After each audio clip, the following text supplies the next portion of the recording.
Nutcheese, you're a theologist. Maybe not. But yeah, what do you believe? And I thought, oh, this could be one of those that are really hard to answer because the topic is just so immense you don't know where to start. But she started us off with a question, so I'm going to give it a go. Right, I took notes what the question was, not much though, look. Why did you choose your religion or lack of religion? Okay, I think this comes down basically to background.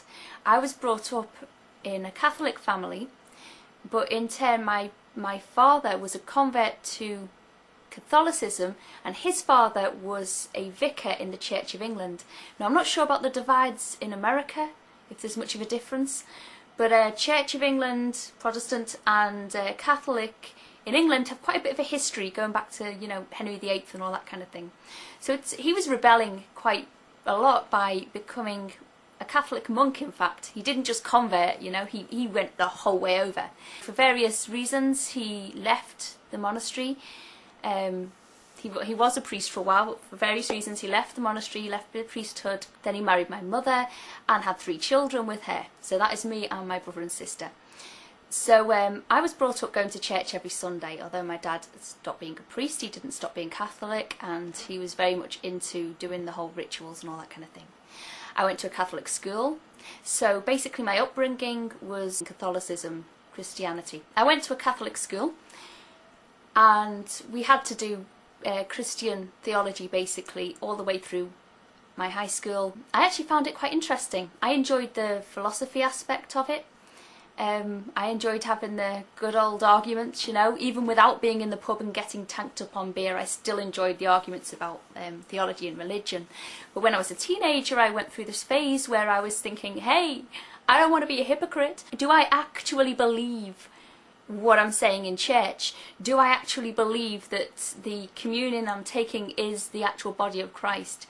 And I remember in class, my RE teacher telling us how in the Catholic Church the bread actually turns into the body of Christ, which I'm like, you know, as a symbol I can deal with, but actually turns it? Okay, you're all sounding cuckoo now. I started thinking like way too much. We used to have to go to mass in school. I'd be thinking so hard about every word I was saying and whether I believed in every word that I'd be picking and choosing parts of the mass that I felt I could say, and the parts that I felt I couldn't say. You can't see. Come on then, Faithy. Oh gosh, she's getting heavy. Hello, Tatty Ed.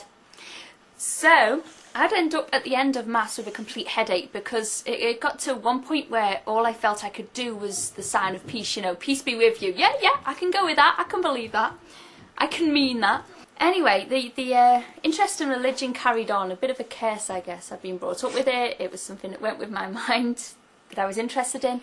And I'm a sucker for punishment. So although I'd stopped going to mass by that point, I went on to do Christian theology A-level, and then when I went to university I still didn't seem to have enough of punishing myself, and I took a theology degree, and it was theology and religious studies and English, because I was really interested in the sociological aspect of everything.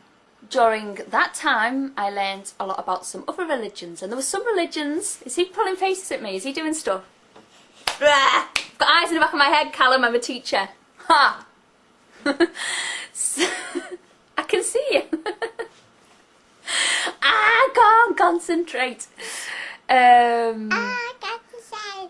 you mocking me? Are you mocking me? I'm doing all this study in religions. I'm discovering more about other religions I didn't know much about before. Some of them I'm liking what I'm hearing. I'm like, oh, you know, Buddhism looked brilliant for ages. I was like, yeah, I can go with that, I can go with that, I can go with that. Then I kind of got really annoyed with some aspects of it. Maybe because at the same time I was studying language and feminism, goldfish. That's my brother's religious belief, I think, that fish rule the world. Fish? Fish, yeah. Buddhism is not supposed to be an actual religion, it doesn't have a god, but then it still, the further you looked into it, still had all these rigid beliefs, sets, rules, all kinds of things. And the way I'd look at that is, you've got to, how can anyone really know this, you know?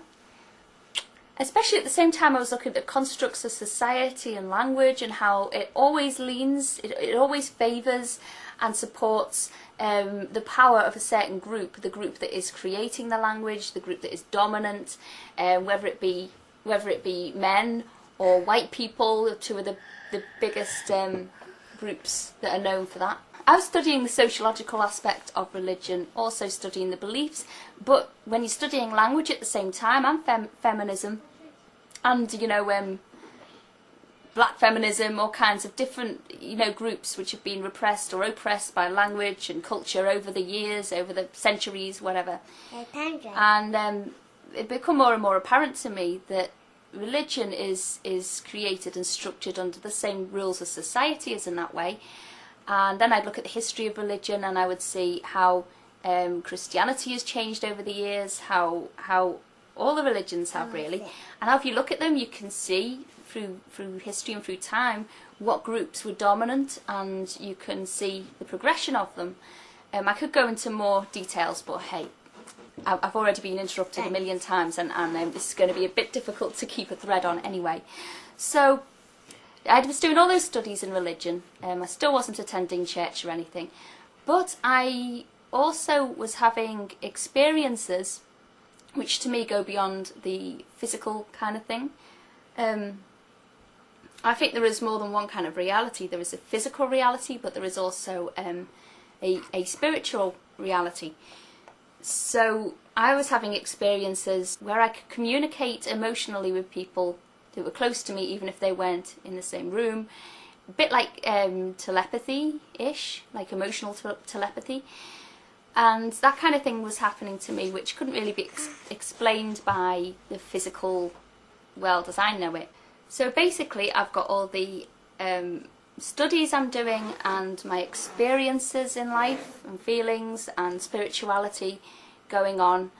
I had an incident with a Ouija board where I basically met a spirit that belonged to me, apparently, or belonged inside of me, and that kind of moulded some of my views. Although at the same time I'm always really cynical about everything, but you know, if I could take on an idea and everything fits, I'll kind of stick with that idea until something changes my mind about it. It's the way I work. I've forgotten a lot of the long words and terminology and everything that I used to know, but I basically just try and get through day by day, being spiritually aware of feelings more than just the physical. I sent my kids to Christian schools. I pretty much hold a moral system that is in line with Christianity, but then the country I live in is in line with Christianity. Basically, it's what all the laws are based on. I call myself a Christian sometimes, but I'm not a practicing Christian. I don't like any kind of organised religion because it's always twisted somehow. There's always power involved. There's always ulterior motives, human error, and human power play going on there. So I'm still not really sure what I believe. I kind of just, at the moment, I'm still going along with the idea that people who die, their consciousness moves into new people who are born, and I base that on my experiences of the way I think, whereas I feel like I have lots of different levels of consciousness going on in my head and lots of different thoughts and occasionally split personalities. Bye. I'm boring my child to death. Bye. So that's what I base that belief on, the multitude of dead people living in my head. What, did you think this was going to end up like normal? This is me, Samsarajade. But I truly believe that about the dead people. Until something else that explains things better comes along, that's what I believe.